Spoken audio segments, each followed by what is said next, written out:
ప్రియమైన స్నేహితులారా, 119వ కీర్తన అంతా కూడా దేవుని యొక్క వాక్యము, దేవుని యొక్క ధర్మశాస్త్రము, ఆయన శాసనములు, ఆయన న్యాయ విధులు, ఆయన యొక్క తీర్పులు, వీటన్నింటిని గురించి 119వ కీర్తన మాట్లాడుతుంది. బహుశా ఇది ఎజ్రా గారు రాశారు అన్నటువంటి భావన మనకు కలుగుతూ ఉంది.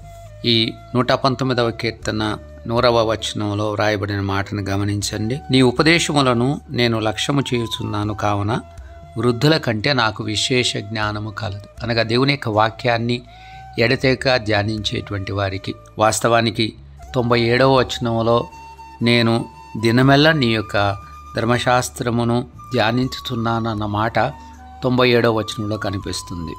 దేవుని యొక్క వాక్యాన్ని ఎవరైతే ధ్యానించేటువంటి వాళ్ళుగా ఉన్నారో వాళ్ళందరూ కూడా జ్ఞానమ హృదయములు కలిగినటువంటి వాళ్ళుగా ఉంటారు అన్న విషయాన్ని దేవుని వాక్యం మనకు గుర్తు చేస్తుంది. ఎవరైతే దేవుని యొక్క ఉపదేశాలని లక్ష్యం చేసేవాళ్ళుగా ఉంటారో వృద్ధులకు సామాన్యంగా వారి ఏజ్ని బట్టి వచ్చేటువంటి జ్ఞానము కంటే ఎక్కువైనటువంటి జ్ఞానాన్ని దేవుని యొక్క వాక్యం ద్వారా, దేవుని యొక్క వాక్యాన్ని ధ్యానించడం ద్వారా మనం పొందగలుగుతాం. ఇది మొదటిది. రెండవది, దేవుని యొక్క శాసనాల్ని, వాక్యాన్ని మనం ధ్యానించడం ద్వారా మన బోధకులందరికంటే విశేష జ్ఞానము మనకు కలుగుతుందని 99వ వచనం మాట్లాడుతుంది. అనగా మనకు బోధించే వాళ్ళకంటే కూడా మనకు విశేషమైన జ్ఞానం కావాలి అంటే దేవుని యొక్క వాక్యాన్ని మనం ఎల్లప్పుడూ ధ్యానించేటువంటి వారంగా ఉండాలి. అంతేకాదు, మూడవది 98వ వచనంలో మన శత్రువులకు మించిన జ్ఞానాన్ని కూడా దేవుని యొక్క వాక్యం మనకు కలుగజేస్తుంది. అనగా మనకు శత్రువులుగా ఉన్నటువంటి వాళ్ళు, మన మీద కుతంత్రాలు చేసేటువంటి వాళ్ళు, మనల్ని జయించడానికి ప్రయత్నం చేసేటువంటి వాళ్ళు,